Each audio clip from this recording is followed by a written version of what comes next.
Another day, another bike ride. Finally, the shackles are off and I'll be heading outside. It's like 35 degrees, pretty sunny, not super windy.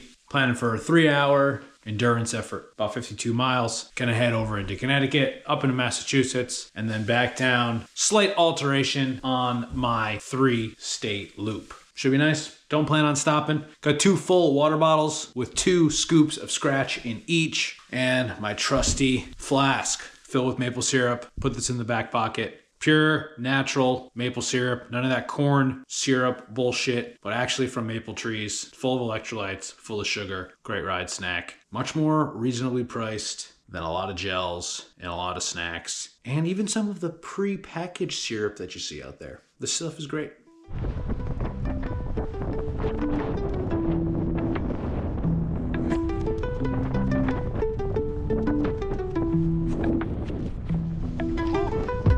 How long have I been riding? A couple of efforts. 10 miles in. I warmed up for 5 minutes, then did 16 minutes at 243 watts, cooled down for a minute, not even a real recovery lap, and then another 13 minutes at 266 watts. Now I'm at another recovery lap. I'm an and a half into it. Got about 42 miles left.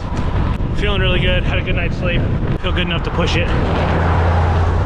Probably end up doing a couple of intervals like that and then keep it more towards easy endurance at the end of the ride. This will be my hardest ride of the week. It's also feeling like the day I'm feeling the best, so it's nice when it comes together like that.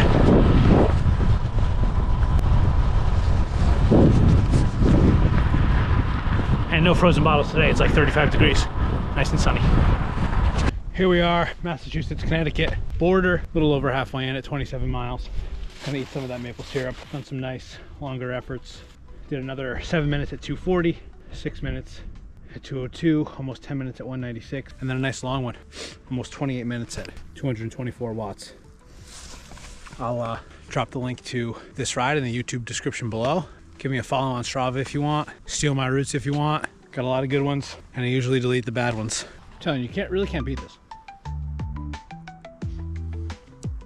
Sure, it's a flask, so it's metal, so it's not the lightest thing in the world, but it's winter. I'm not racing. Fits nice and snug in my back pocket with my ride wallet. Packed with electrolytes, packed with sugar.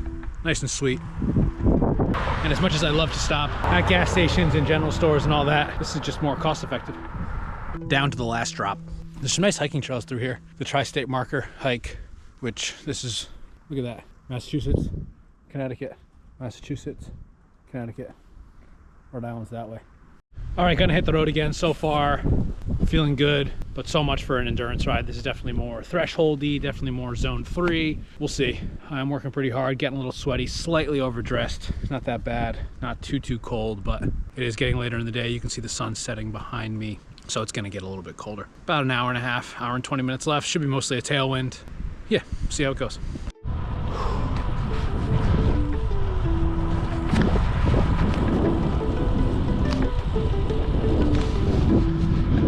38 miles in, so that's 14 to go. Jackson Schoolhouse Road. There's a little hard packed gravel section up here that I think is quite nice and very rideable. Conti GP 5000 28s at about 60 and 65 PSI.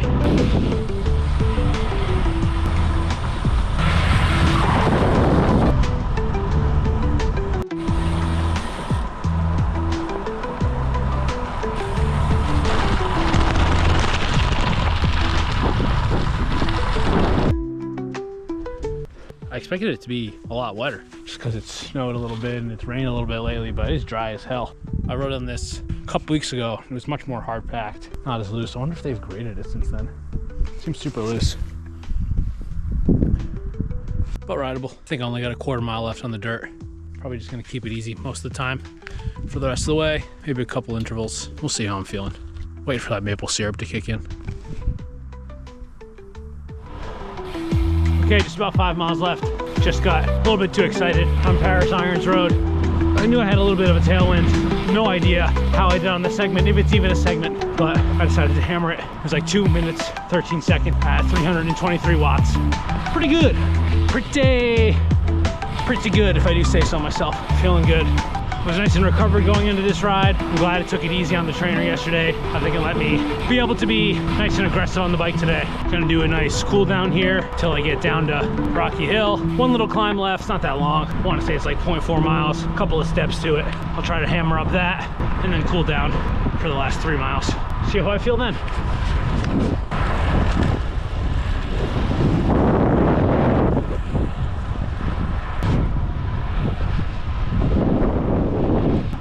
This is why I do yoga, so I can get big shoulder blade stretches. Bring the camera way back here. Whoa, boom. Woo. Still catching my breath a little. Did that little climb. Hammered it, like 378 watts. It's like a minute and 15 seconds or so. Definitely gonna take it nice and easy on this cool down. Probably like 5 or 6 minutes total. Nice view of Peep Toad Pond.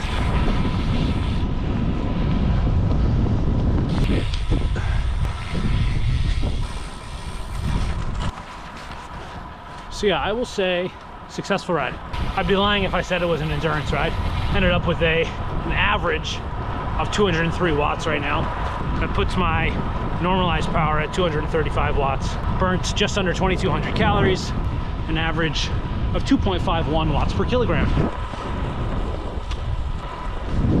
TSS score 236.2. So definitely be taking it easy tomorrow. I think it's gonna snow.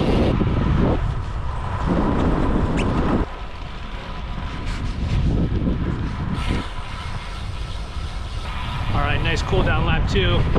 Got my heart rate down to 110. Average watts dropped a little bit, closer to 200. There you have it. Successful ride.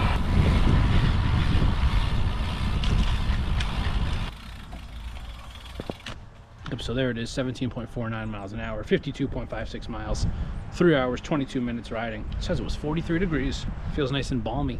Drank 2 750 ml water bottles, ate that maple syrup, some scratch. Oh, look at this. It says my lactate threshold heart rate went up to 167. Highly impacting tempo, 4.9 aerobic. Exercise load, 960 in the past week. Now my recovery time is at 70 hours. When I woke up this morning, it was at 0 hours. Nice hard ride. And now I'm home.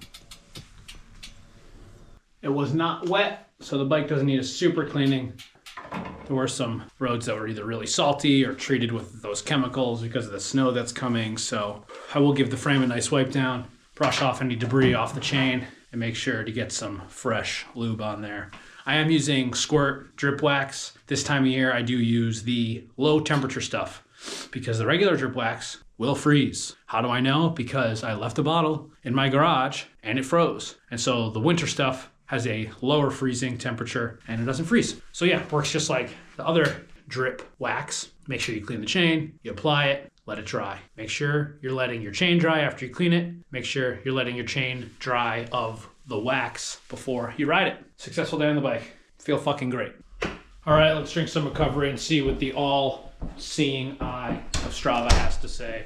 This ride I titled Head Full of Zombie. Oh, looks like I did get a PR. Hopefully it was on that Paris Irons Road. Boom, Paris Irons Road, PR, 2 minutes and 13 seconds. Wow, 24th overall still. Sheesh.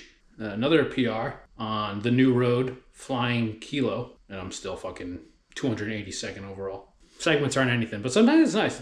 Feels good to do good on a segment. That Paris Irons, I pushed 314 watts on it, so I don't think I hammered the full thing. The end of it is too close to the end of the road. That's sketch. I hate those sketchy segments that are like that. Let's see, workout analysis. Biggest climb, 310 feet. My 5-second power was 661 watts. 30-second power, 403 watts.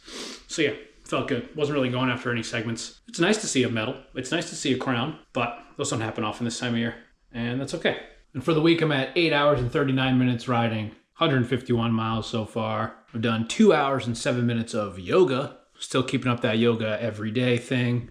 And how am I on my overall progress for my yearly goals? I'm 1 ahead of my plan for yoga at 15 total, and I'm 3 hours behind my riding plan with my goal of 700 hours. I'm currently at 15 hours, 37 minutes. Let's do a quick wipe down of the bike. This would be a nice dry clean, so no water or anything because the bike wasn't too dirty. I got this Rotation Engineering degreaser and some Simple Green, 2 microfibers, 1 dirty one for the chain, 1 clean one for my frame. Take the clean one, Simple green. Take this to the frame. I like to start the top tube, head tube, stem, nice and quick around the bars. Get the levers around the head tube, down the front fork real quick, other side, underneath the down tube, all nice and clean in here. I firmly believe that a clean bike is a happy bike. I know you might be thinking, but your bike doesn't have feelings. Well, my bike has feelings. I love my bike. I hope my bike loves me. Okay, frame's pretty clean, nice and quick. I'm gonna go with no degreaser at first, just to see how much this takes off.